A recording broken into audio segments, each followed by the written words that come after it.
Thank you very much. Do not subject us to that anymore. All All right, here we go. Courtesy of BAWL.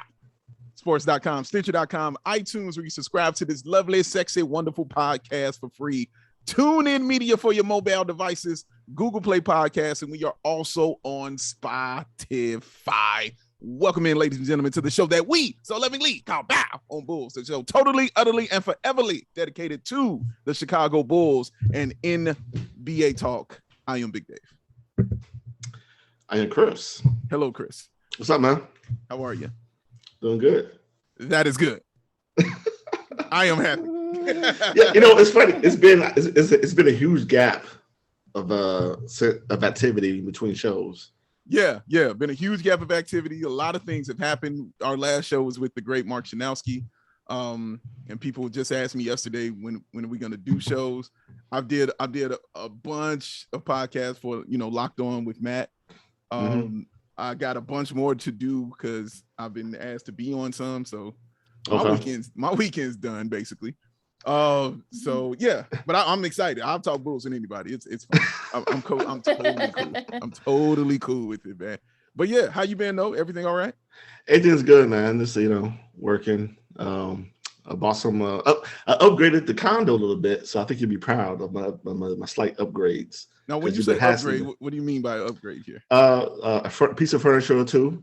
Oh, your arch nemesis, the furry rug, is gone. It's my arch nemesis. the rug that you hate because fur gets everywhere. That thing is gone. So I've done a surprise for you. I'll leave. You can we got surprises. All right. That's Dub's way of saying, "Hey, man, could you come hang out with me? I would like my friend to come hang out with." That's his way of saying that. I don't have any pictures hanging on the wall yet, so I'm still a serial killer. Yes. I'm glad. Well, you're learning now. Soon I'll have to downgrade you to just regular manslaughter. You know what I'm saying? Like soon I will downgrade you. But for right now, I'm still worried about serial killer. Like it's still an issue for me, man. But yeah, it's getting better, and I'm very excited. It's getting better. You're getting better. Bulls getting better. Like it's Bulls good. getting better. That's right. Right. This is good, man. This is good. So yeah, let's get. Oh, before I get into, I guess we have to say this because we're going to start it next week. But the tournament of trash, it will begin next week, and we will unveil right now what the actual topic shall be. Okay, hold it. No, let's do a tease. We used to tease a lot, right? Sure. And we stopped, so we're going to tease to the end of the show. Right. Ooh, leaving out what the tournament of trash will be this year. It's a pretty good topic. I think you guys will like it. All right, I think y'all like it too. I think you'll like it too. Yeah. And Chris came up with it, and it's very good, and I like it, and yeah. So if y'all hate it, it's also his fault. So just letting you know. It's funny how we come up with the topics. It's all organic because it just pops in our head. Yeah, it just pops up. Yeah. And we still have that. We still have the break glass in case of emergency ball of tournament of trash that y'all don't know about. But we got one. We've had one for about 2-3 years. Yeah. And it's for emergency purposes in case we can't come up with anything. But we haven't had to use it because something always pops in our head, and we are very blessed to have things just pop in our head that we can come up with and figure stuff out. So that's really cool. Oh, also, shout out to Pooh, shout out to Henry, shout out to Kim, shout out to Vaughn, shout out to Jalen out there in Cali. Shout out to Trail and his family, Sean and his beautiful family. They fed me Filipino food. It was I never had Filipino food in my life. I lost my mind. It was incredible. What a feast. It was great. And shout out to everybody I met and hung out with when I was out of town. Yeah, love y'all. It was incredible. Great time. It was beautiful. Thank y'all for all the hospitality and love, man. And yeah, it was great. But let's get to this. Yes. To get to this, we have a very special guest. Now, Chris and I were always sitting around like, who can we have on the show? Who should we figure out who should come on the show and stuff like that? And then we were just sitting here, and then we couldn't figure out who we wanted. And then like a ton of bricks, like it just slapped me in the face hard. And I just started laughing. It was like, what's so funny? I was like, this is so dumb. I was like, why? He was like, because I've been on her show like 3-4 times. And we've never had her here on BAWL Bulls. Like, how did that even happen? And I felt so dumb about it because she is incredibly knowledgeable and incredibly smart about everything when it comes to, I'm not just talking Bulls, okay? I'm talking Bulls, Bears, Cubs, Sox, and Blackhawks. Yes, hockey too. She is incredibly knowledgeable about all of these things. Super smart, representing Second City sports, man. And she is just amazing, and we're very happy to have her here. She co-hosts her show with our guy, Sydney. Ladies and gentlemen, I give you the one, the only LaKeena McGee. Well, hello, gentlemen. I thank you for the introduction. That's about I hate praise. Dave knows I hate praise. So that's why I kept doing this on waving my arms. But thank you. But thank you so much. I mean, we felt the same way because we had your buddy on Lockdown Bulls, Matt Peck multiple times, and I felt really stupid because we didn't have you on. So and you're just as as good of a guy, you're just as knowledgeable. So we felt silly. So we were like, oh, let's give Dave on, and he said that we've had him on a couple 3 or 4 times since, and it's great to hang out with you and Chris. I listen to you guys' podcast when I can, and you guys are definitely off the cuff, which is I think some people say that, oh well, let's plan it stuff out or have a breakdown of what you're gonna do, but then it kind of ruins the spontaneity. So sometimes you gotta be off the cuff and just be completely organic and just say things whatever at the top of your head. It's a conversation you have with your friend. Like Dave doesn't come over and come over and hang out. Like, okay, Chris, when I come here, we're gonna drink beer for 2 minutes, sit down, watch the game for like half an hour. Then we're gonna discuss the topics of movies and Marvel and Disney and DC, and then talk Bulls, stuff like this. No, this is the organic conversation we have. It's natural because David and I are friends, so we could just spitball. Yeah, our creativity spawns from our laziness, and so that's really what that is. We didn't feel like doing it, so we had to be creative. I said the PC or whatever the correct way. David, right? He said the PC. Let me get it real. We didn't feel like we were like, come on, we ain't doing all this, man. Like we got stuff to do. Like we got things to do. Let's just do it. And it's more. It's better this way because this is really how me and Chris are. So it's much better this way. So it's more honest. So before I get into the Bulls, I want to get into you a little bit, just about how you came to be so incredibly knowledgeable about everything. Because I wouldn't say everything. But everything. Like when you started talking hockey, that's when I was like, okay. What are we doing? What are we doing here? That's a threshold right there. And you jump hockey. Like, whoa, wait a minute, hold on. Right. So where did the love of sports really begin for you? When I was younger, I guess because growing up, my dad had me watch a lot of baseball. I'm a neutral when it comes to Cubs and Sox. I know that they're playing this weekend as we're recording this, but I wasn't raised to hate the Cubs nor the Sox. I lived blocks from White Sox Park for a little bit. I went to a couple of Cubs games. I went to a White Sox game, and it was just like, look, I'm happy whatever. And if we can get a red line series, it'll be a while before that happens. But I'll be probably one of the few people that probably won't cheer for either, and just hope it goes 7. That's all I ask for. As far as all the other sports, I mean, it was just watching them. I mean, I remember watching Super Bowl 20. I was only 4 at the time. How great that team was. Shout out to Jimbo Cobra going to the Hall of Fame today. Yes, absolutely. Yes, totally deserving. Let's get Hildenberg on there. Let's get Hildenberg on there. The same thing was pretty much all the others. I mean, the Blackhawks, I'm just showing my age here, but we couldn't watch the home games on television. Yeah. So that's how we look. Chris, that's and Dave, you're not that. Only a couple years younger than me. So yeah, but now hopefully maybe they've won 3 cups in 7 or 8 years, and then the Bulls. This is sort of the bread and butter here, but sort of the same thing. I mean, I remember those 80s Bulls before Scotty came and before Grant came and such, and just everything. And of course, back in the day, they showed all those games. The only way you could show a lot of those sporting events, especially some of the bigger ones, was on network television. And people forget that during the NBA finals up until I think like the mid 80s, they were tape delayed. So, if you remember, that's kind of how it started. And I just started, spitballing from there. I watched hockey and all the other sports, a lot of the Olympic sports, the Olympics are winding down. So it was just, just seeing it and, just seeing how fun it is and just being knowledgeable. Even soccer. I mean, like I can go back to when the U.S. had, hosted the World Cup in '94. I mean, that's how my love of soccer. Well, actually, even before that, my mom gave me this, those old Reader's Digest almanacs from way back when. I know for anybody under 30, they'll probably won't know what I'm talking about. But I love almanacs. Those are the things. Oh, almanacs, yes. Oh, gosh. Just the almanac. That was on like internet. Remember? You know, argument with somebody. Right? Condensed books. Yeah. Yeah, right. I mean, you can have the internet or Google then. So that was the only way. And I started, I read about Liverpool. Actually, the ironic thing is that was actually the last year they won up until last year. So, I started, and of course, back then you couldn't watch any of the international soccer. Now it's pretty much everywhere. So, just a lot has changed so much. And, just that's how kind of like my love of sports started.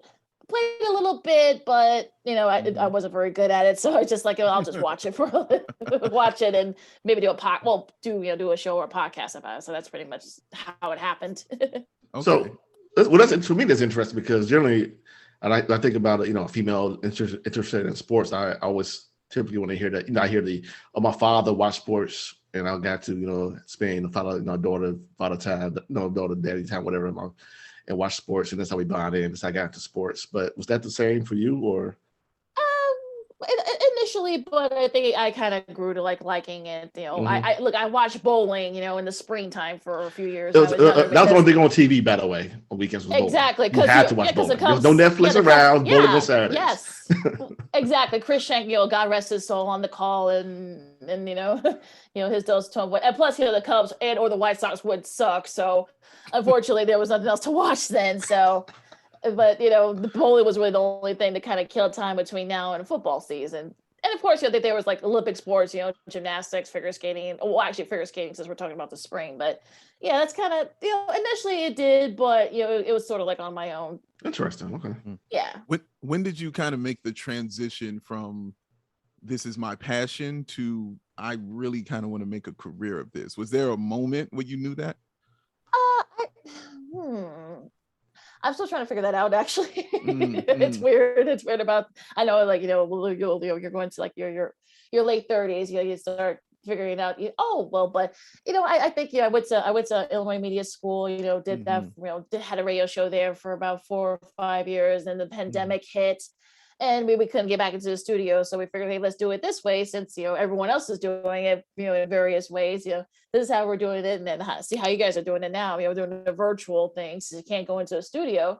So it was just podcasting and things like that. So I learned on the go, and this is where I am now. Is that where you how did you and Sydney connect? Is that where you met Sydney at the well, no. Well, actually, Sydney is actually a couple years older than me. So he actually had graduated about a year before I did, but I met him through another show that he had done, with a couple of guys, Demar Swirls and Kenneth Davis, and they connect. D&D, for sure. Yeah. And then pioneer legends. Yes. Kenneth Davis. Yeah. Oh yeah. So I actually just we actually just did our first podcast together in the NFL draft because we had not met. I met Dee a couple of times, but I never met Ken. That's how we connected with Sid, and they moved on to other things. Sid, poor Sid was sort of like a free agent, so he needed something to somewhere to go. So we connected, and we had another co-host at the time. He's gone on, Jason. He's gone on to do bigger and better things up in Michigan, just outside Detroit, and that's how we kind of started connecting. We the three of us did the show together for a little bit, and then of course the pandemic hit, and we started doing it, podcast style. We're actually gonna be doing this starting Monday. Actually, we're actually gonna be doing the show live on another streaming app. So that's a big thing for us because we hadn't done it live for a while. So but it's exciting, and because we did it for a while, so it won't be a big adjustment. But it's kind of how it happened with us. I mean, we still do it for a couple of years. I mean, hopefully we'll have more people joining us. But that's kind of how we got to where we are now. Wow, that's awesome. So I have to ask, because we ask everybody who comes on who's actually played a sport, what is your greatest game? What do you remember as your best game? And you're like, this is my game. Nobody in the world was better than me except for me on this day and time. What was that game for you? Oh God, I gotta go all the way back to like second or third, like maybe like fifth grade, I think. I forgot, fourth or fifth grade, that we had like those, like way back in the day. Again, I'm aging myself here, because they had like those type of carnival game, not carnival games, like games with track and stuff like that. They had like a long jump style with the mats, and I jumped. I did my best Jackie Jordan Kersey impersonation. I jumped, and it was just stuff. I came in third, got a cool blue ribbon, but it was fine. I mean, it was fun. I mean, I'm not that good at basketball. That was just that ship had kind of sailed, but. But everything else is sort of like, you know what, I was never very good at it. So it was like, That's when she played though. She went back to grade school. Like, yep, I remember that. I was that deal that day for sure. That's when somebody's played, man. Because that memory recall is what I'm always fascinated with when I talk to people who played, because they remember. It's never a hesitation. It's like, yep, I remember. This is the day. This is the one. I was the best in the world. I love that part. I love that, man. Yeah. Well, my middle school, that ship had already sailed. So I figured, this is probably going to be my greatest achievement in sports. So I might as well just, I think my mom threw the women away, but yeah, that was basically for me. No. Yeah. Oh no! Don't tell me that.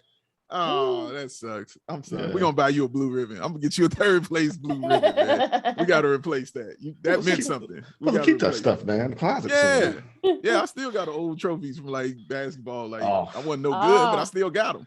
Yeah, I got them. They're broken in a box somewhere. They're broken, and maybe little handles are cracked now. A little bit. I should put them up. I think that's what I'm gonna do now. I'm gonna get them trophies. I'm gonna put them up somewhere, man. I used to have. I think when we started podcast, I used to have mine in the background at some point. I'm doing that again. Because you have bowling and baseball, right? Yeah, the bowling trophy is like disintegrated. Like wow. It's funny because when you're little, when you're younger, it looks more expensive than what it actually is. When you get older, you're like, it's some cheap ass plastic, man. Now, okay. So I played Little League for like 6-7 years. So those had like some kind of, one trophy was like real wood, I think. That's about it. And that piece of metal was heavy on it. The other ones were just like fake wood and like cheap plastic, so not gonna lie, man. I'm a little shocked your mom don't have that shrine up, bro. Like because I got the trophies somewhere. Oh, that's why. No, you know what, bro? She'll put them up and have I moved a few times. I kind of would be, so I gotta find out where they're at now, actually. I gotta figure out where they're at. Dude, hand them to the queen. She will put up the shrine to Chris. And it. Like, just come on. You gotta do it. You gotta do it. That'll make you go over the house more, right? Like, go ahead and stand around, look. Yeah, I did that. Yeah, come on, man. All right. All right, LaKeena, let's get into let's talk about these Bulls, because it's a lot to talk about. Yes. They did a lot of wonderful, awesome things, in my opinion. The first thing they did, let's talk about the first move they did, the first day of free agency, and the first minute of free agency. They signed Lonzo Ball, point guard, who last played with the Pelicans. They filled an incredible need, a big void at that position. They haven't had a real point guard since Derrick Rose. He's gonna fill that void for them, bring them, facilitating, deep, all the other cool stuff. And it was just the fact that it was a big move, and national media were speaking about it in the first minute, which was crazy. So what are your feelings on it? What are your feelings on the trade and the Bulls now having Lonzo Ball here as a Chicago Bull?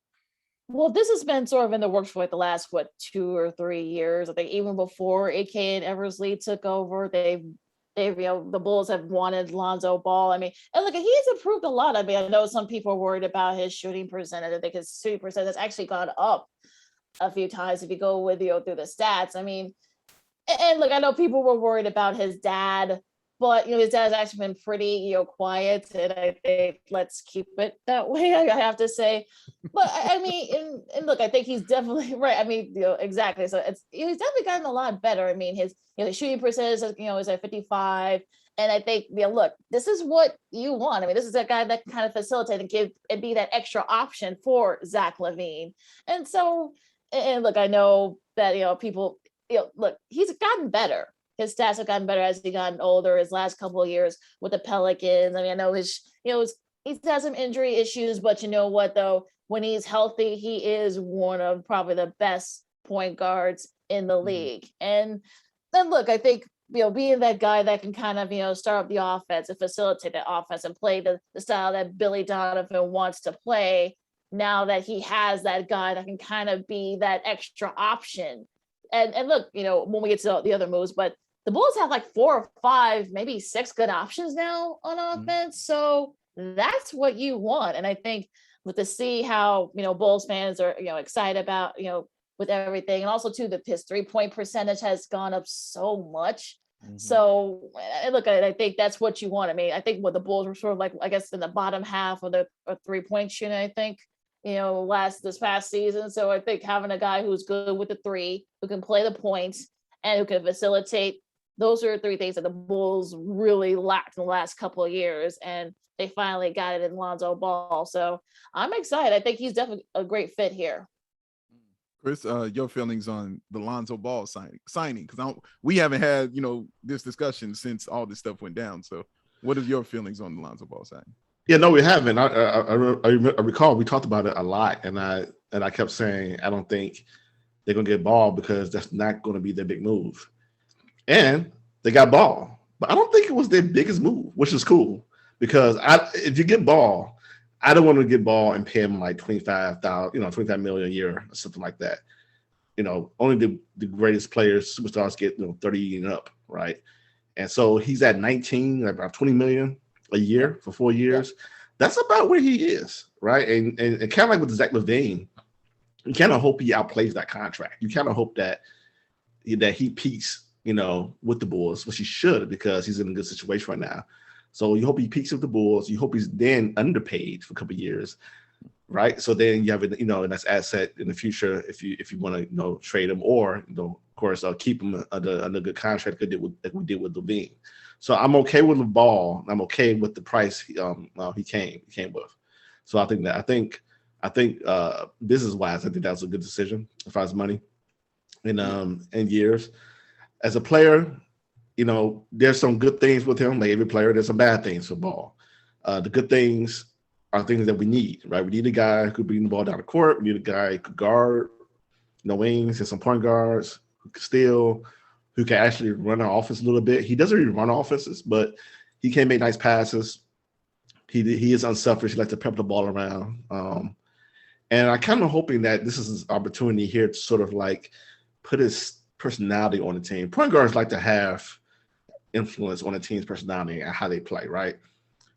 In situations with the Lakers, it wasn't the right situation for him to sort of take ownership of the team, be a point guard, obviously.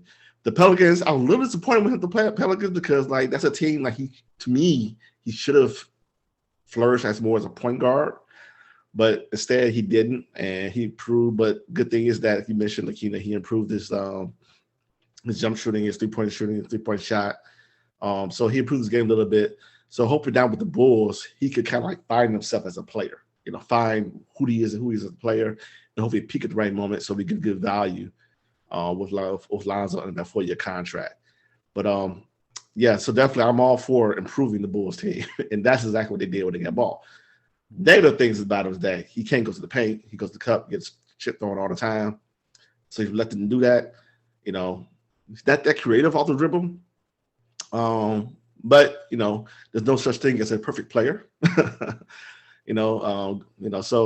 yeah, we definitely improved that team, and I'm all down for Ball, especially at that price. And remember, LaKeena, Ball's grown now. He's a grown man. His father shouldn't be in the media trying to dictate his like at some point you go like, Dad, I'm grown. I'm making all this money. Like I don't need you in the media trying to help me. I'm paid already. I got this. I got a job. I got a career. I don't need you in the media to try to have me up my value, kind of thing. So I think you won't hear from him too much. Well, real quick. First of all, I want to hear from LeVar Ball. I love LeVar Ball. I want to hear more of LeVar Ball. Oh, no. Yes, LaKeena, I'm sorry. I do. I love it. It cracks me up every time. That man, I mean, he hasn't been wrong in a lot of things he said as far as basketball is concerned about with his kids and where they fit and how they play and what they do. he's been pretty dead on about these things. Well, he's hyped him up a little bit, the next Jordan. Of course, because again, he's a father. Yeah, he did a job. He did it, got him media, got him. All of his kids are cool right now because of his hyping of them up. All of them, including LiAngelo, who's not. He's still cool. I've seen his house. Like the dude is still fine. He's doing okay. he's doing all right. But yeah, he's I just like him just as a father. Like I like what he does, and I like how he does it, man. I really do. I really enjoy him, and he's going to be a great character for the Bulls, because Chris and I, LaKeena, have complained many a day that the Bulls don't have that fan, that celebrity fan, that because you remember, LaKeena, when it was Gene Siskel for a while, he was always at the game, and he was the one, the fan for us, man. Rest in peace, Gene Siskel. So after him, we just haven't had one. And so now I'm like, okay, well, we got a little personality, that could be on the sideline, just causing havoc and messing with Benny the Bull. Like, gonna be good. But as far as his son is concerned, what Chris said, as far as, him going to the bucket and he's right. He's right. He doesn't have a lot of moves. He doesn't have those kind of skills like that yet.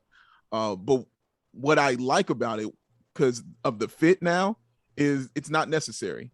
It doesn't need to be done, and he's better at catching and shooting the three, and because his windup is takes a while, and so now that's a good thing, because now his lanes are gonna they're gonna be open. He's gonna be open. Like Levine's gonna get double teamed, Vooch, and the other player we'll talk about next, but he's gonna have chances to hit some wide open shots and some wide open threes. So I think when you said that, LaKeena, I don't think people realize how dead on that is as far as like his 3-point percentage, because it's going to come into serious play here because of how wide open he's going to be. Do you see, LaKeena, like a more vast improvement in his shooting because of that reason? Or do you feel like 38 is kind of where he'll be, maybe 37, but he'll still, just kind of be in that tier for the next few years? I think people forget he's only 23 still. I know he's been in the league for 4 years, but he is still 23, and you got to think he can only reach in his peak. So I think he definitely can sort of be kind of like improving the 3-point shooting. And yes, maybe he'll have a little bit of an inside game, maybe because you don't have to be. You're going to have guys that can play, in the paint now. So yeah, I think it could be. I think he definitely can develop that skill. I mean, look, he improved his shooting. He improved his 3-point shooting. So why not? I mean, he's only 23. He's still got time to do that. Yeah. So he shot 30, pretty much 38% last year from three, and then and actually the year before then he shot 37%. Right. From 32, from 30. So 30, 32, 37, and to pretty much 38. So yeah, he's definitely impressive. And that's another thing. I don't think it's talked about him a lot because of the antics of his father and all that is his work ethic. Like that takes work. Like some real late nights in the gym to go from 32 to 38% and to change your shot and the look of it, like that takes some real work to do something like that. Yeah, and LaKeena, what's interesting about BAWL, I think there's somewhat disappointment from fans or from football, because I think he's hyped up so much by his father out of college that we kind of thought he was going to be a superstar. And I think what we learned, basically, I know Dave and I watched our tournament with him, the under Fox. He was like, no, he quit. That's not happening. Yeah, but he's not a superstar, LaKeena. But it's okay to be a very good player to borderline all-star, right? Yes, exactly. Yeah, I mean, and like I said, I mean, I think, look, he's raised their sons, his 3 sons, to be kind of like not only good players, but also to LaMelo, which one was that had that issue? LiAngelo. Okay, he was the one that had the issue, but he's been, he stayed out of trouble and his game's gotten better. So hopefully, I mean, I think look, if the less I see of LeVar, I think I can speak for Bulls fans. Like the less I see LeVar, the better off I think the rest of us, all of us, will be. I think. I think if the Bulls are playing well, you shouldn't hear from them too much. Yeah. When they're bad, then I think he may stop blaming. I want to hear it all. Come on, LeVar. I'm in between. I don't want to hear it all. I want to hear just enough. Well, he was pretty quiet when he was in New Orleans. So, and I know that And then look, I think, gosh, that we will get into it, I'm sure, but Stan Van was not a good fit for them. He was not, especially with Zion. No, that was not a good fit. But yeah, but he's been pretty cool. I'm sure if he had said that, he would have said something then. But I think the fact that I think he's grown up, even mature. Look, even grown people can mature, so it's fine. It's true. All right. Let's move on. I want to, because there's more moves to talk about. The other big move the Bulls made, like the very next day, because like Chris said, and again, I know Chris said that because he kept saying this about Lonzo, where he didn't feel like he moved the needle, and he didn't think that he would be the key piece. He was like, he can't be the piece that takes you over the top. You're gonna need more. AK and Eversley heard him loud and clear. They said, well, I'll tell you what, how about we go get all NBA, 4-time All-Star DeMar DeRozan, because we were short on wings and we went and got one of the best wings in the league. LaKeena, your feelings on getting DeMar DeRozan, who is now a Chicago Bull, which is just wild to say. Say that again, because I'm still not, that still has not computed yet that he is now a Bull. I mean, you had heard some rumors, in the couple of, about a day or two before that, there was, I think the Clippers, I heard, and I think there were a couple of other teams, there was some rumors that he wanted to stay in San Antonio. But look, the fact that they were able to get him, I know it's a lot of money. I know some people were, John Hollinger at The Athletic, I'm talking to you. Some people thought, oh, that's too much. That's way too much to get him. But look, I think for someone like a DeRozan, like you said, Dave, who is an All NBA, a 4-time All-Star, you were gonna have to overpay to get him. Mm-hmm. So yeah, they had to give up Thad Young and a couple of other assets and some draft picks, but again, if you want someone of DeRozan's caliber, you were gonna have to, give up some assets to get him. And I know that the age and then things like that, but look, this is a guy that can play he can kind of be the facilitator on the inside. He also is a good perimeter shooter. So, look, this is huge, and another option besides Zach and Vooch that can kind of be that guy. So. He can kind of be sort of like the star, since he is kind of a veteran. He's got playoff experience. He can definitely kind of be that leader for the Bulls that they have desperately lacked in the last few years. That's an interesting point I haven't heard yet, LaKeena, as far as his leadership being concerned. I never thought of it does that come from? Do you feel that way because basically he's been the leader of a team, he's been the best player on the team everywhere he's been? Like he's going to bring kind of that mindset over here? Yeah, I think so. I think so too, because I think like Zach, I'm sure Zach feels like, he probably hates being like the only guy. Now that you got somebody who's been the guy and that can be the guy. I know he's 32. I know some people were concerned about his age, and yes, $85 million for 3 years. I know, yes, that's still, some people say it's a little bit excessive, but again, look at his career percentage in San Antonio. I mean, he averaged, I think, about 22 points and about 5 or 6 rebounds. He can also pass the ball if he needs to. So I think that having a guy like a DeRozan, that makes your team better. I think that's all that can get your team like an extra couple of wins. I mean, having, a veteran guy who can kind of be sort of the guy, he could be, he's kind of like the 1A, if you will, Zach's 1B. Well, we'll talk about the order, I'm sure, but I think DeRozan definitely makes this team better. And look, I know that he can play that style that Billy Donovan wants to play, and he can kind of be sort of like that 1A option. That's interesting. And also, like LaKeena said, he averaged 7 assists a game last season. So yeah, he could definitely pass the ball, and he was playing small forward. Chris, your feelings on the signing of DeMar DeRozan, because it feels like you're going to put some cold water on all these Bulls' joy and expectations, sir. Oh no, I like DeMar DeRozan. I always liked him as a player. Surprising because you're right. I got, like you mentioned before, BAWL was not going to move the needle, was not going to get him closer to a championship. DeMar DeRozan, getting him does, but you're not going to championship team, but he got better. Right. And he got traded for. He got traded for some mild sauce, So a roll of socks. That That's what he got traded for. young's the mild sauce, by the way. And The roll of socks. yes. The roll of socks is the first round pick.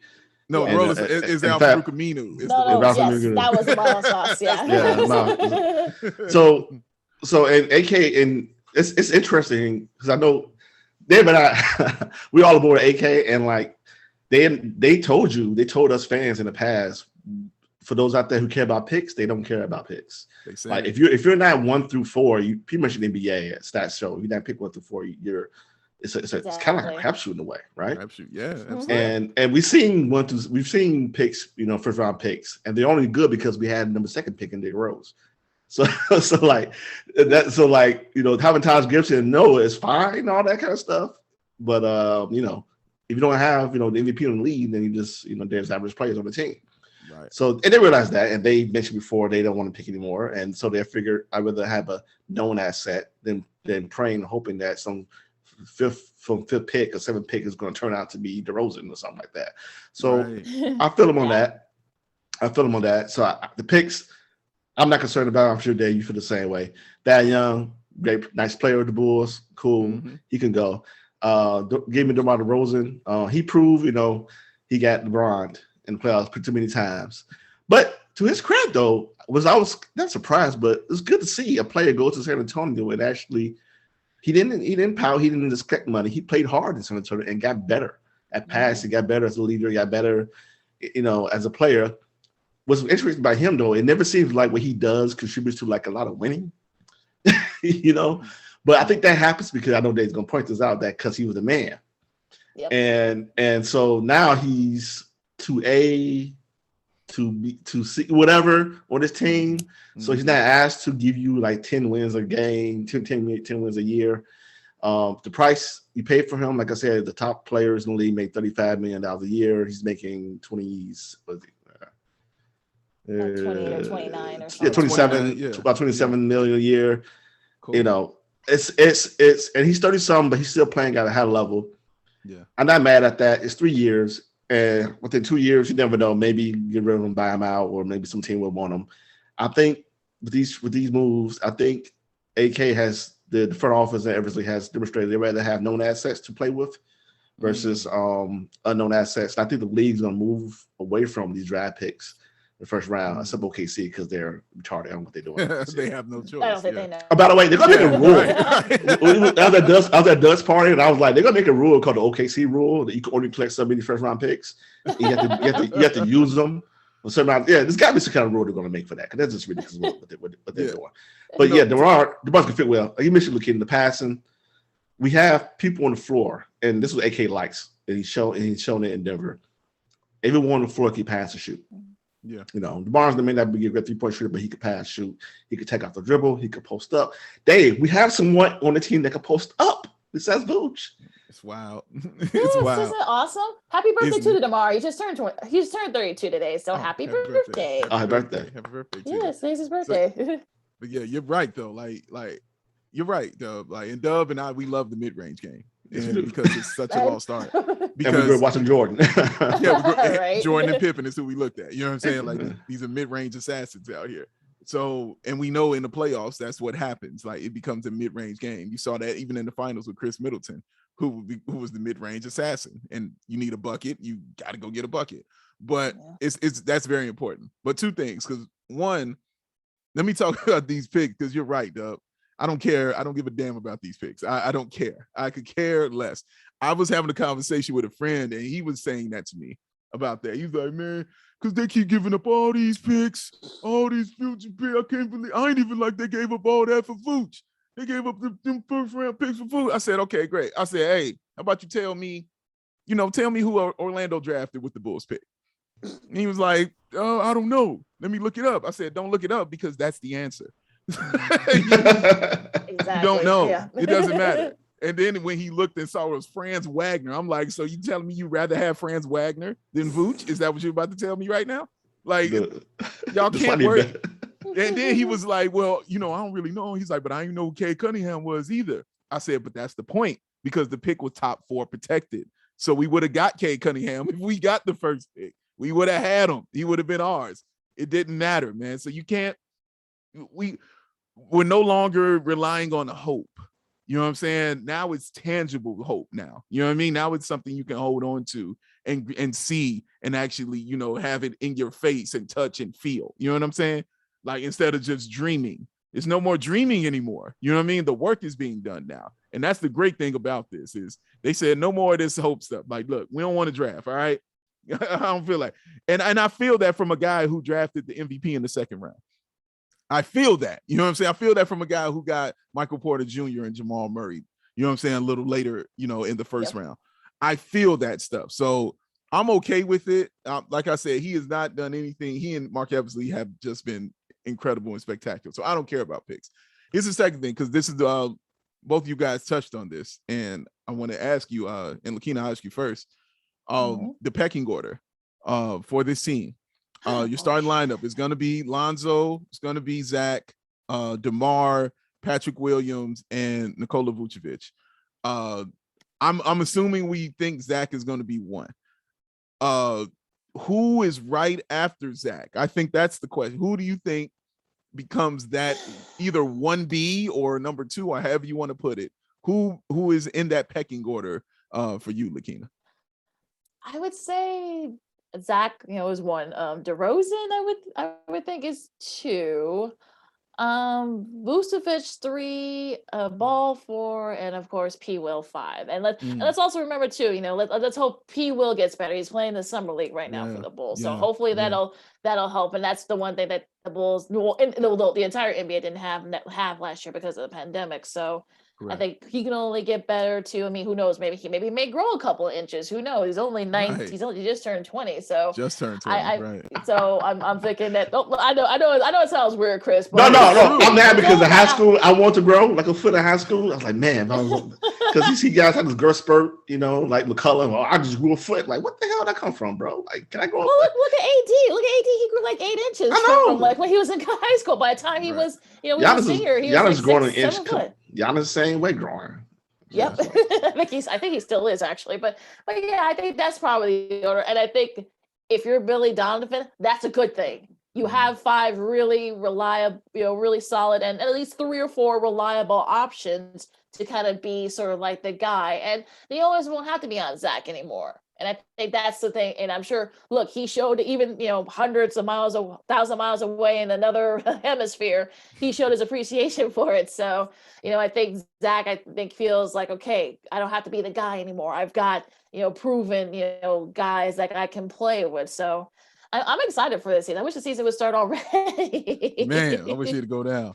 Dub, same question to you, man. The pecking order of this team, who do you got? I think for me, I think it's clear that of course Zach should be number 1. I think Vooch should be number 2, and DeMar number 3. I think because you know we cannot go away from the inside out game. I do not want to see Vooch rely more and more on the 3-point shot. I understand, you know, he's a big man, he can shoot 3. But this season, I know last season was fine. I think he had a good mixture. I don't have stats in front of me, but he posted up. I want him to post up more. Because I think the Bulls can actually play the inside our game. And I think that will only help out with DeMar DeRozan. It's pick and pop game, DeMar DeRozan and all that. So I think it has to, a lot of offense must run through Vooch to give guys easier shots. Yeah. And you know, and also DeMar is coming on his team. You know, of course, it's always going to be like, oh, it's not my team. I'm trying to feel out where I belong, blah, blah, blah, blah, whatever like that. Wait, how they say it?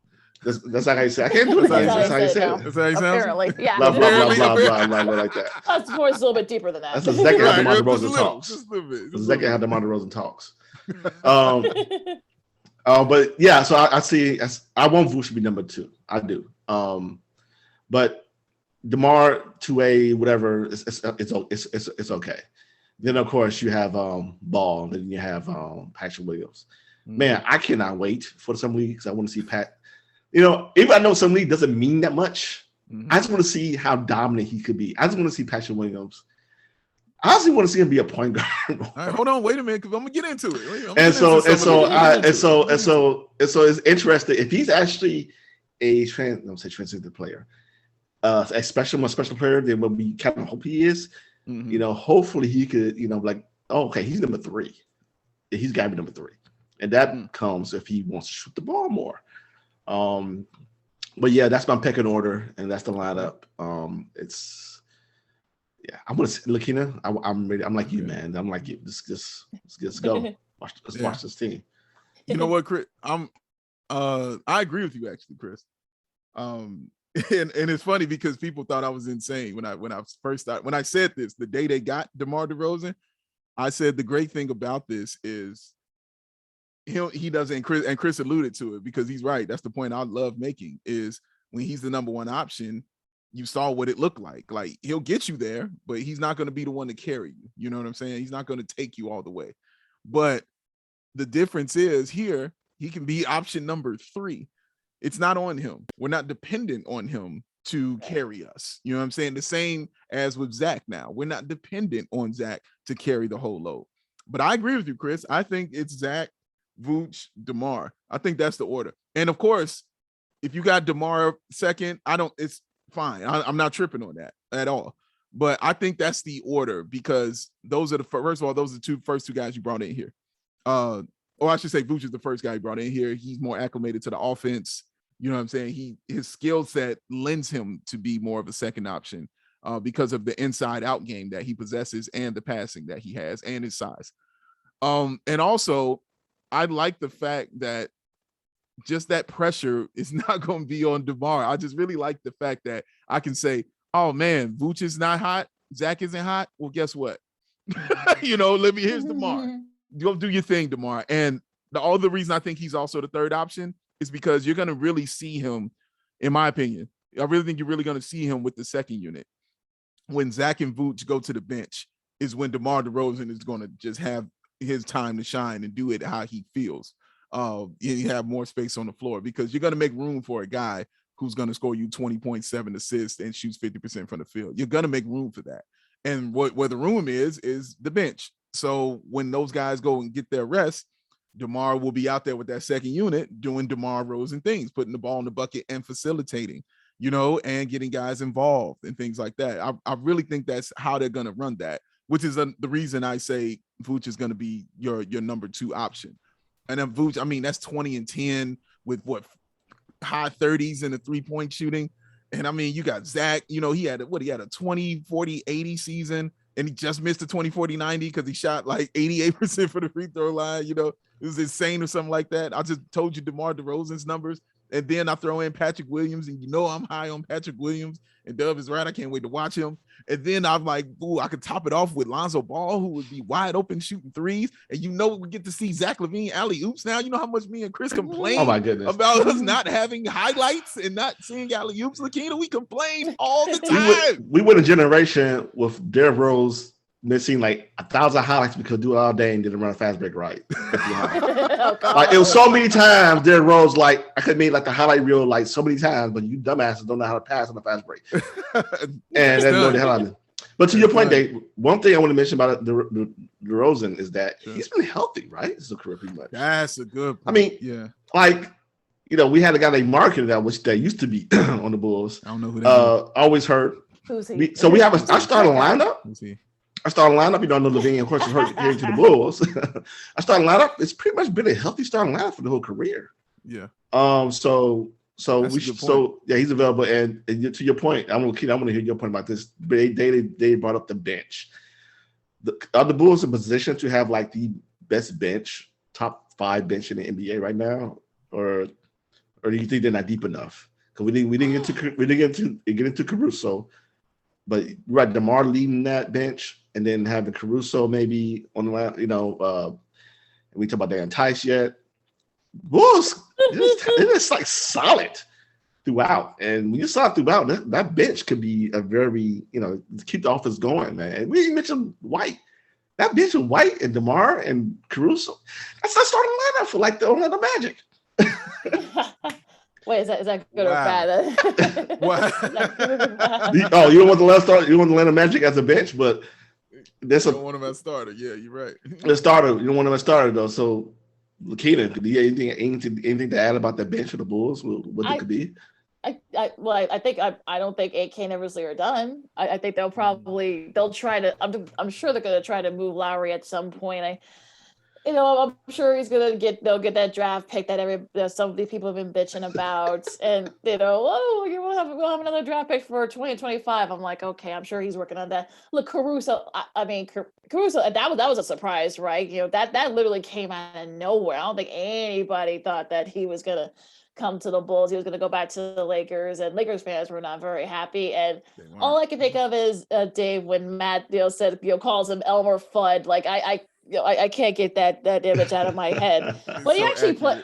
Yeah. I know, but he actually plays better than Elmer Fudd. So let's say he actually is better than Elmer Fudd. But look, I think he can kind of be that 6th, 7th guy off the bench. I think. I think he can. He's still only 27. I know it feels like he's been around forever, but he's only 27. But I think he can pass, he can shoot. He can run the 3-pointer. I think he had like a top 3-point percentage last year. So I think that he's going to be the guy that kind of in case one of the other guys struggle, the starting 5 struggle, he can kind of pick up the slack, if you will. So I think he kind of be sort of like that leader off the bench, I think. Yeah, I agree. I forgot about Caruso. Honestly, every time I do these conversations, I always forget, oh my God, and we got Alex Caruso, because he can play. I understand what he brings, because again, like you said, LaKeena, Laker fans were pissed. They were not happy that they lost him. They loved this dude. And knowing, he's 6'5", he's definitely athletic. And he's honestly one of the best on-ball defenders in the league for his position. He really is. He is a really, really good defender. So I think about his defense, and I think about Lonzo's defense, which isn't being talked about a lot, but having that defense actually shores up some things also for the Chicago Bulls, because they had defensive issues. So it shores up those kind of things, especially in the backcourt. So yeah, having Caruso, the guy who's going to dive on that floor, that grit, that heart. Bulls fans love they gritty white guys, man. They love them. Yes. And the second they got Caruso, I said, yep, he's the one. They can't wait until the first time he gets a floor burn, and so they could just start calling him Caruso Jordan. They can't wait. They can't wait. He's gonna be just beloved. He's going to be beloved here, and rightfully so, because he's gonna earn it, man. He's gonna be good for him, Chris. Yeah, they got a premium work burning white guy, try hard white guy, premium. But you know what? What about Caruso? He's a good player.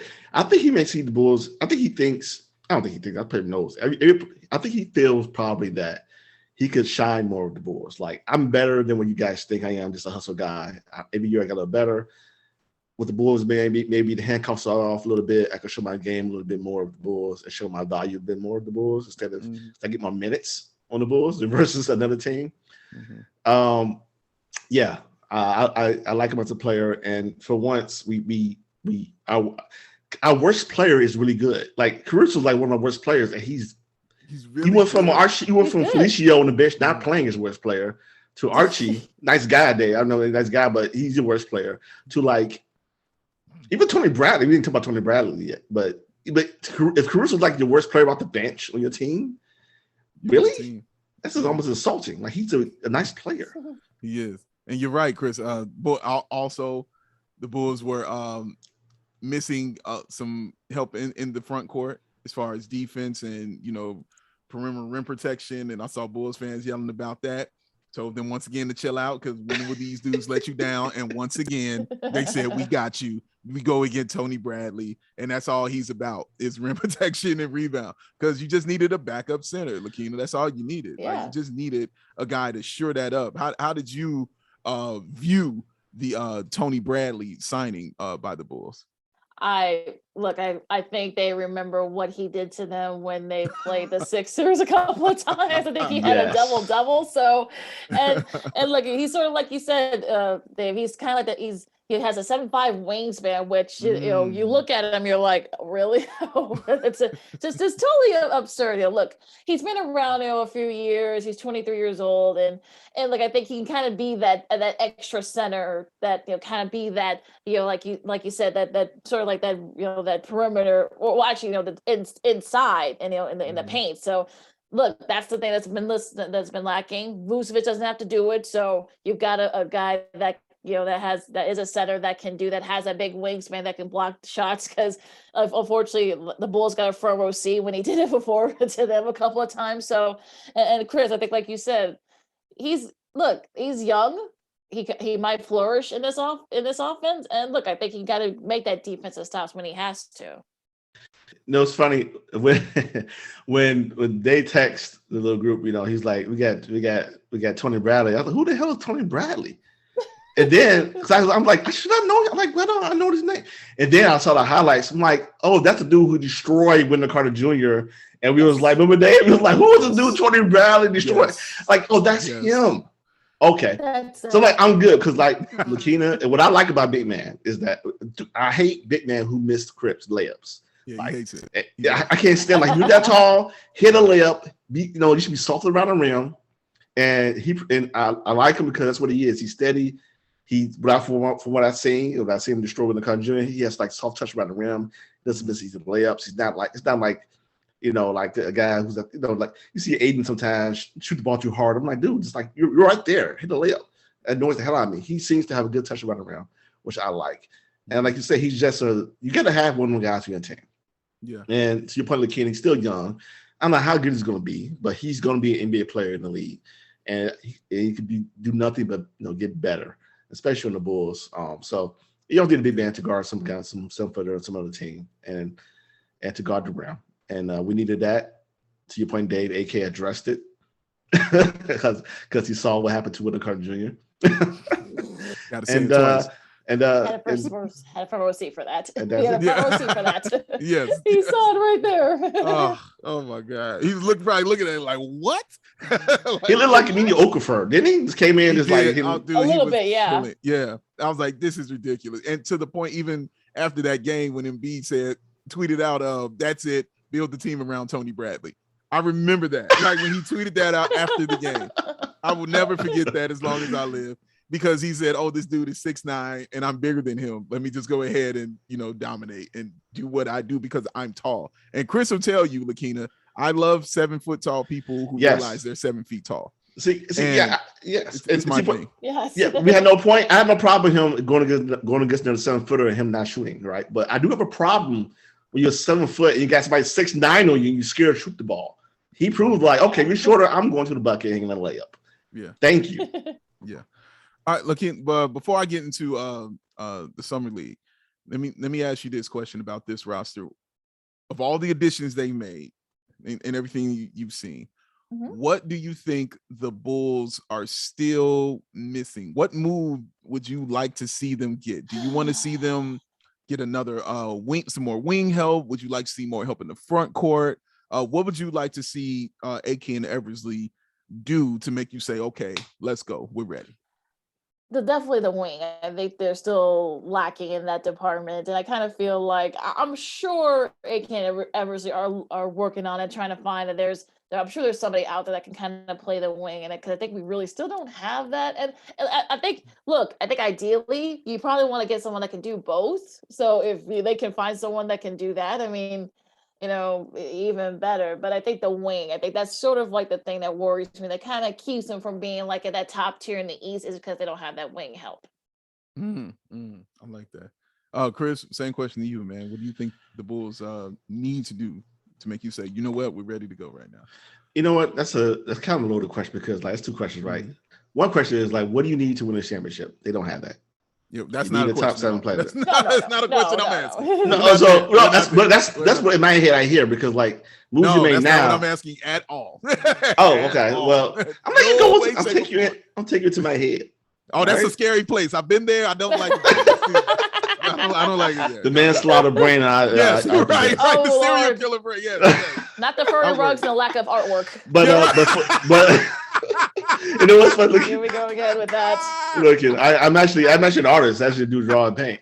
Oh, okay. This is why Dave is more baffled why I. How are you an artist with no art? Lack of art. It's not, Dave. It's never good enough. Oh my God! It makes no sense. It's never good enough, Dave. You don't live on what you did in the past. You go look forward to what you got to do. See, this is why I don't go into your brain right now. This is the reason. This is why I don't go. But to your point, I'm looking at this. So to your point, I do think You never have enough wings, right?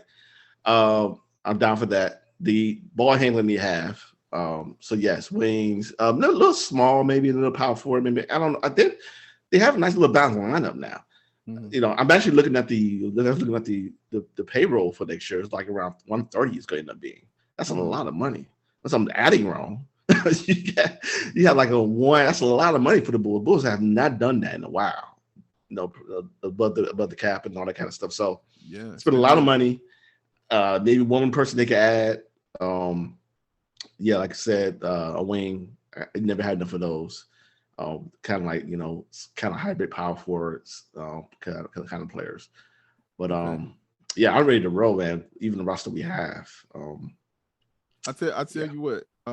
For me, and Chris knows what I love on the team, and that's a goon. Chris knows I love a goon on the team. I don't think you can win without one. I think it's necessary. And you saw Milwaukee. Milwaukee's full of goons.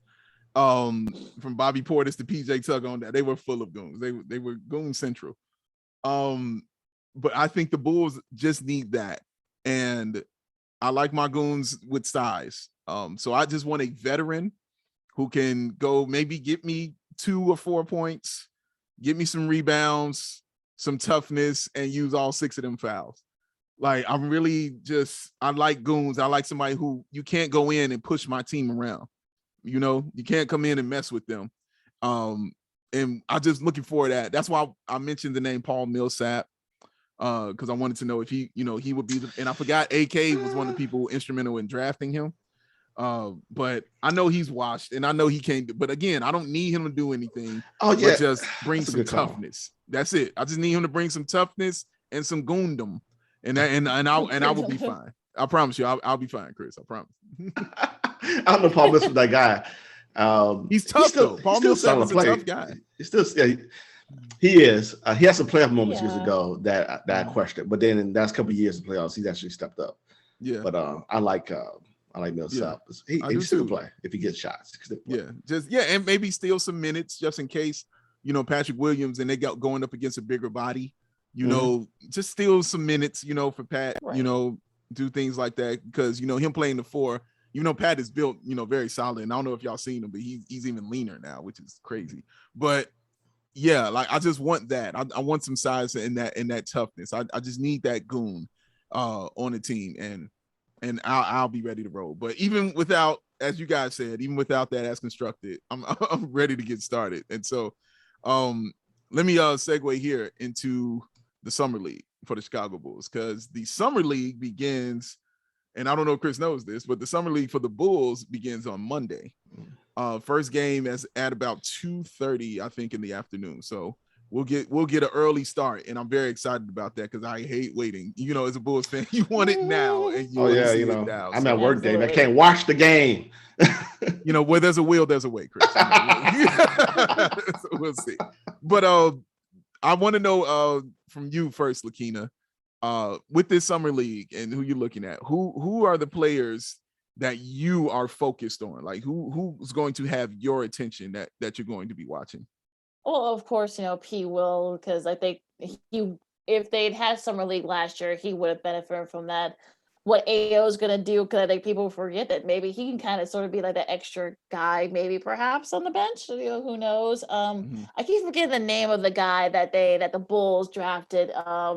Last year. I know Simonovic. I think he's here now. Marco Simonovic. So I'm looking forward to seeing him and how he looks. And look, I just think that you've got so much. And I think, look, if you're AK and Eversley, I think you're kind of like, okay, now that we have summer league, now that we can see some of those guys and see how they play. But those are the 3 guys that I'm looking at for the summer league.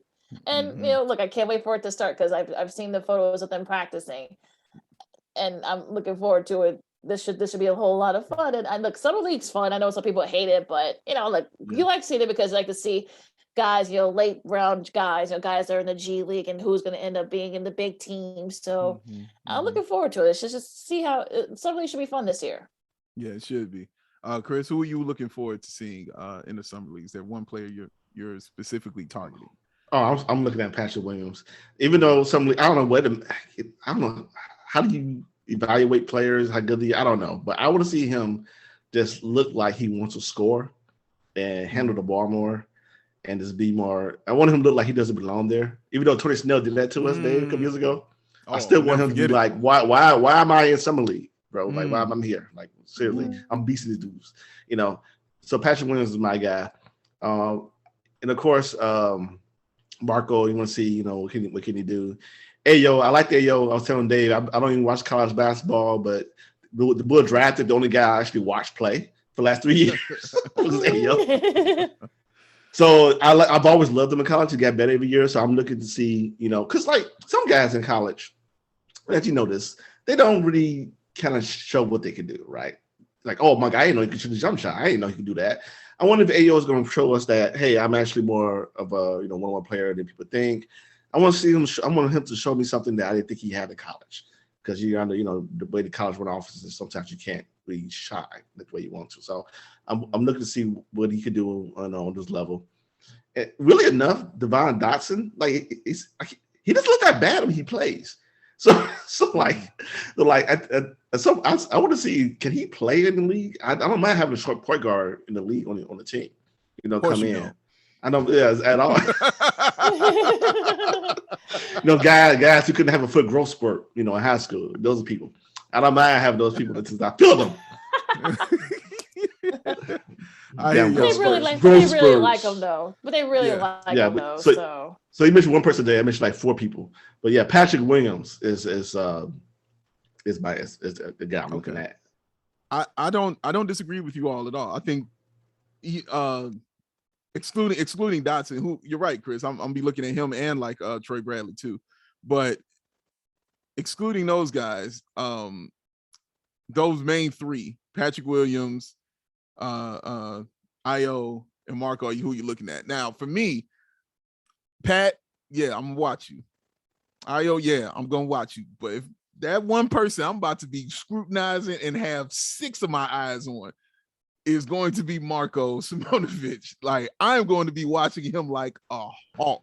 You hear me? I am focused on this dude right here, because if he is anything solid and good, he answers a lot of questions for your front court help because of how tall he is and how big he is and the way he shoots and the way he rebounds.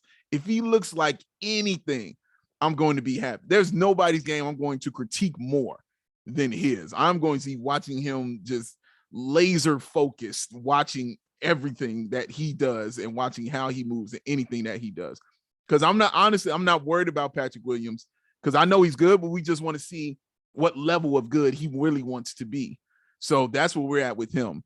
Ayo, I already know he's going to make the team, and I know how good he is defensively. If you want to remove the fact that he won an award saying I'm the best point guard in college, if you even want to just remove that, you can just look at the fact that dude plays defense. And he plays it very, very, very well. And he's a guy also that worked to get to where he is. That takes a lot of work, because he was not that. Chris watched him, like you said, all those 3 years. He was not that last year, and he definitely wasn't that his first year. So the fact he is where he is now, super impressive. So I'm not worried about him. But Marco, I know nothing about. He is the question mark. He is the guy I had eyes on just watching overseas. And if it's anybody that put the kibosh on watching somebody overseas be good, it's Larry Markkinen. Because if it was anybody, I would call Chris late night about, because I was watching him on killing it overseas. It's Larry Markkinen. And I mean, LaKeena, I can't tell you the nights I sat in here with my brain just out of my head next to me on the ground, because it doesn't understand. It's not computing. Boy, I'm seeing this and not seeing that in the NBA. It made no sense to me at all. And so Marco has a lot and it's not his fault, but he has a lot to live up to, because I went through that. And so I'm watching him like a hawk, man. I have to see it. He's got to show it to me. I really hope that he pans out. Now, the one thing that gives me hope is because it was a pick from AK, Mark Eversley. That's what gives me hope. And he also played on the same team as Nikola Jokic. He is from the same team that Jokic was over there also. So those things give me hope, because I trust who's getting him. But I'm talking about Hawk vision, baby, eagle eyes. Like I'm on him. LaKeena lasers, putting it in his face. Well, look, I think Simonovic, I think he is if he's anything like Jokic, I think we'll be feeling pretty good. Just a fraction of it. He doesn't have to be. Look, we're not asking for MVP type level. Just be a fraction of what Jokic is, and then we'll be fine. If not, look, we can all kind of like throw our stones later. But look, that's another guy. I feel like a lot of Bulls fans. I think you're not the only one. I'm sure like lots of Bulls fans will have his eyes on him, especially because we really don't know anything about him yet. We know who P. Will is. We know who Io is. We know some of the other guys, Bradley Jr. whatnot, Baxter Jr. I should say, but we don't know too much about Simonovic. So I think people want to see him and are curious to see how he looks. Is he NBA ready? So we'll see. Should be interesting. Yeah, one of the things you can gauge just right away is like, when you open for a 3-point shot, are you going to hit it? Okay. And your personality on the floor. I think I want to see that. I want to see the personality on the floor. Like, are you trying to dominate? I don't care if you're trash or not. I want to know, are you trying to win?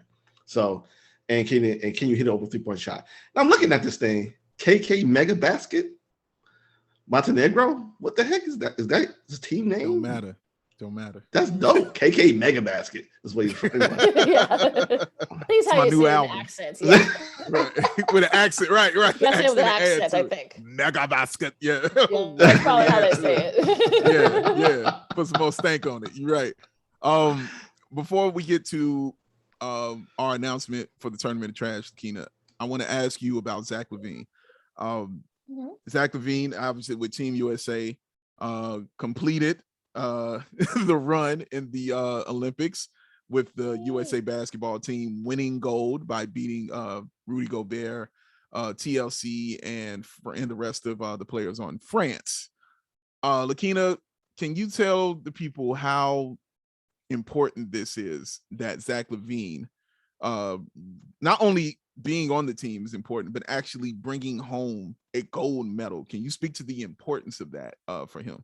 It just takes them to a whole new level. I think once you're on that team, especially with the NBA players. And look, he got in because someone else got COVID. So that's how he was able to get in there. And True. he definitely contributed and sorry about that, folks, but he definitely contributed and contributed to all the games. And there was a little scare that maybe did he have COVID once everything else started kind of going into place there. But once he and everyone else got into a rhythm, and look, he was definitely a contributor in the gold medal, in the semifinal game. Not much of a contributor in the gold medal game, but you know what? You had KD, so you didn't need to. And plus, he kind of had KD as a mentor. So I'm sure he's been getting, some advice, some little coaching, how he can improve himself, his leadership and, in the game, itself. So the fact that, look, you're in that forever. Like whatever happens, if he doesn't get named to another Olympic team, you have a gold medal now. He has that in his resume. So, and hopefully, his game will improve even more by this performance in the Olympics. Very true. Chris, the importance of this was that. Man, great. Winning a gold medal. How awesome must that be? I don't care if you're like didn't get any minutes. You won a gold medal. JaVale McGee. Right. I almost got in the game because somebody was, Rudy Gobert was destroying in the paint. But yet to have a gold medal, the pride you have to know that you're elite enough to have this rare medal that few people have. And then when you heard for over the years from people who played in the Olympics is that they get a chance to measure their game against, am I really that good? How great is Durant? Do they actually work that hard? So he got a chance to, because LaVine works hard, yep. but there's different ways to work hard. And he gets a chance to see how other players work hard. The way Wayne and Kobe Bryant, used to watch each other work hard. They took things from each other's workouts. So I'm hoping he takes the little learnings from the coaches and also for the players he played with, and go, I need to add that to my game. I need to work out like that, or I'm better than him at that, but I didn't know that. So I think his sense of pride has elevated. His sense of worth has elevated, and to go and to go as leader of the Bulls. Does anybody else on the Bulls have a gold medal? Did Derozen play in the Olympics? I don't know if Derozen does or not. I think so. No, He I didn't make don't the think Olympics? he did. Yeah, so right, you come in gold medal Olympic, and you're the leader of the team. That's a different. You're for Scotty, Michael, all them players. This is it. Just you're different now, and hopefully that is translated to a better, even more improved game for Zach. So I think it means a lot just to be around the top tier. You went to a 5-star Michelin restaurant. They get 5 stars on Michelin, 5 stars restaurant. You taste the best, and now he knows what a great Kobe steak tastes like. I know what that tastes like. You know what I'm saying? So I know how to get there. Right. Yeah. Just a note though, Derozen actually does have a gold medal. He actually was on the last Olympic team. That's what I thought he did. Yeah. Yep. Yeah. So you can have a conversation. One from the World Cup as well too. So. Yes. Yeah. Yeah. Canada. Yeah. So you're right. You can have that conversation. It puts you. I kept using the analogy because it's funny you used Kobe steak and eating in it, because I kept using the analogy a seat at the table. This is what this was for him. Like you getting invited to the cool kids table. Like this is what this is, and you get to sit with the best of the best and know that you belong there. Like you're supposed to be here. That means a lot to a guy who isn't used to winning. And Chris, you've heard me say a million times, he's never won 4 games in a row in his career. And the fact that now he's won 4 games and now 5 games because he's won a gold medal at the Olympics. What's number 5? Yes. And now he can bring that back here, right to his teammates and show them, it's something you can touch. It's tangible. Like you can look at it, you can see it, and you can show it to them like, yeah, I did this and I just did this. This is what this work pays off. This is what this got me. We can all be this. I would put it around Patrick Williams' neck immediately. Like, bro, like this is what you can be. Like, this is what you can have. You can have this. We saw what it did for Jimmy Butler when he went to the Olympics and won that gold medal. When he came back a whole different person as far as on the court with more relationships. Like he and D Wade, they have a relationship that is what it is now because of it. So it improves you as a basketball player and a guy who's still in his prime and probably not even really touched it yet. We saw glimpses of it last year, but a guy who it just improves so much, man. And I get so excited and happy for him because I know he deserves stuff like this because of how good he is and how hard he works. And he don't complain about nothing, man, except about not winning. You know what I'm saying? Like, dude, I just want to win. And you want to see him win and you want good things for people like that. So to see him get these things and knowing that it's going to elevate him in status and in what he does for his team, the elevation you're going to see, it's going to be big. It's going to be big and it's good. I got 2 gold medalists on the team now. I got 3 all-stars on the team now. Start the season, baby. This is real. This is real, and I'm excited. I'm very happy. Before we go, Chris was teasing you guys at the beginning about what the new this year, the 2021 Tournament of Trash that shall begin next week. He teased you all with the topic that we're using. Last year was probably our most favorite.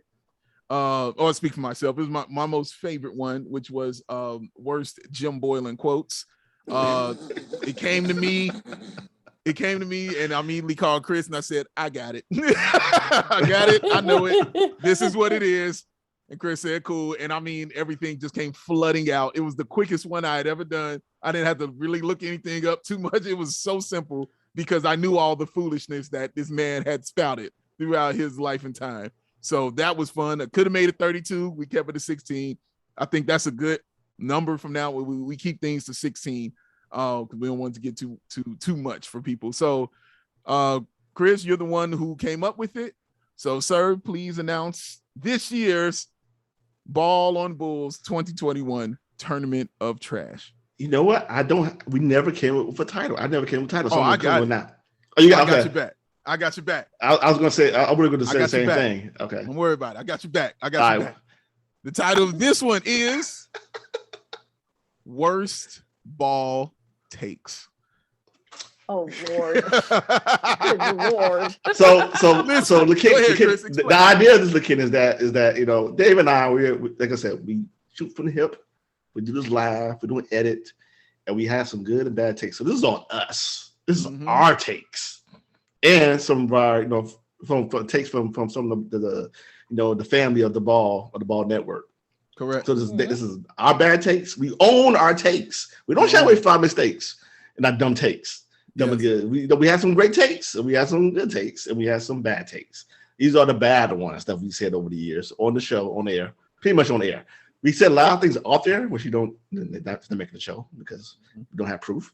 But these are things said on air from me, Dave, and some of the BAWL family. D. Jackson is on the list. Myself, he doesn't Dave, know it yet either. This is gonna be fun. Yeah, doesn't know it yet. Know it yet. So we have so these are some crazy, right?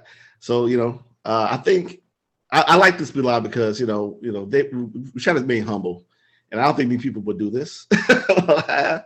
And Dave and I don't care, so we're gonna do it, and we're gonna own it, and I'm gonna yeah. I like it, Chris, because like you said, nobody's right 100% of the time. No. But you know, I feel like Michael Jordan. You know, he's like I've failed over and over again, and that is why I succeed. It made it no commercial. That's right, and that's how we feel. Like we're not gonna always get it right, and when we get it wrong, we let each other know when we get it wrong, and we mess with each other about it a lot. So yeah, that's what this is gonna be. These takes they're bad. Some of them are bad. Like, oh man, they turned out to be bad.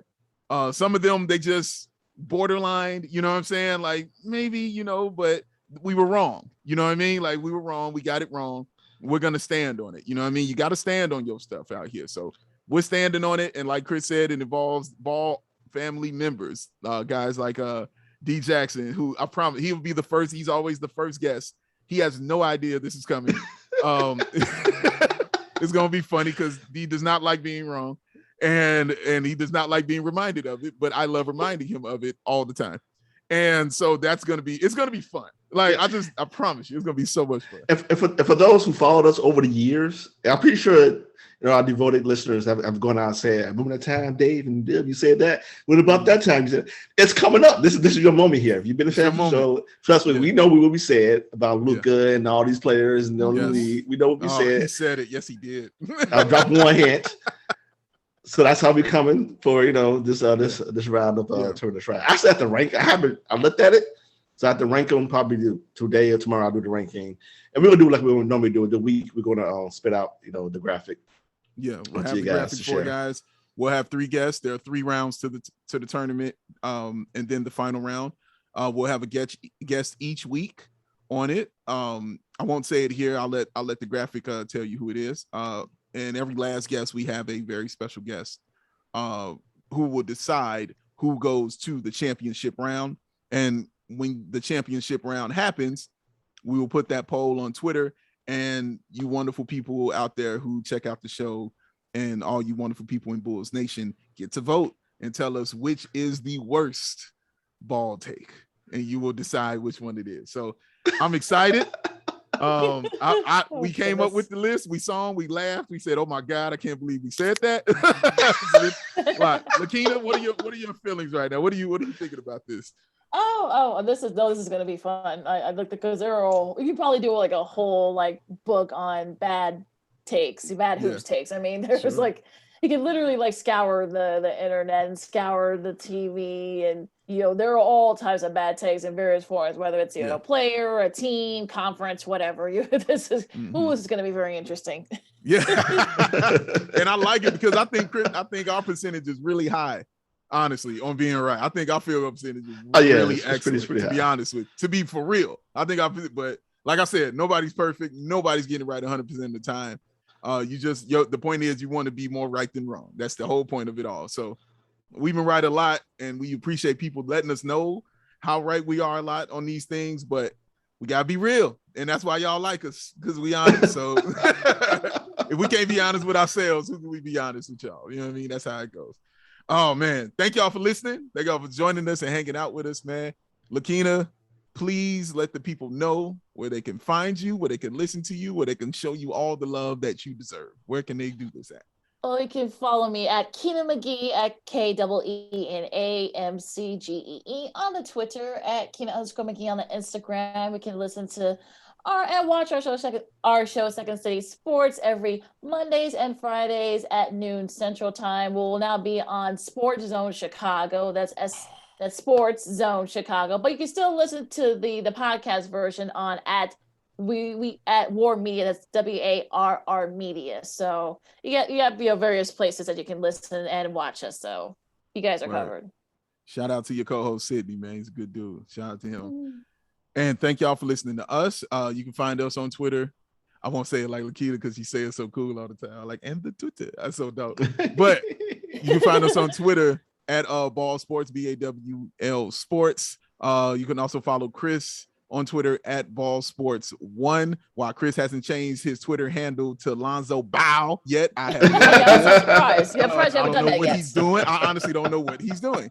But you can follow him there. You can follow us on Instagram under BAWL Sports and listen to our show wherever you find podcasts, Chris. Yeah, you can also hit us up on bawlsports.com, BAWLsports.com. We have links to the podcast networks that we and social media there. And look out for 10 Minute Trash graphics.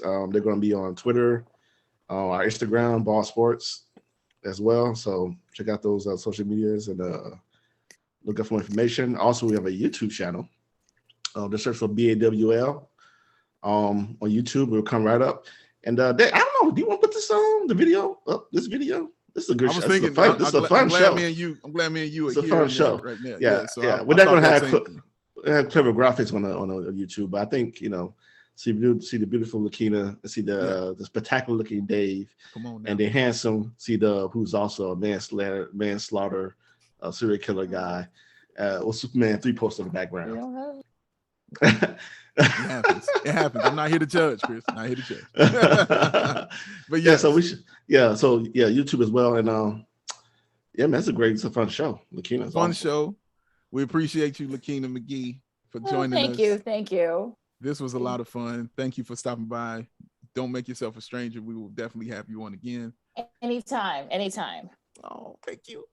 For the homie LaKeena, for my man Chris, aka C-Dub. I am Big Dave. We'll see y'all for the Tournament of Trash. Y'all be cool. We out. Be blessed. Be safe, y'all.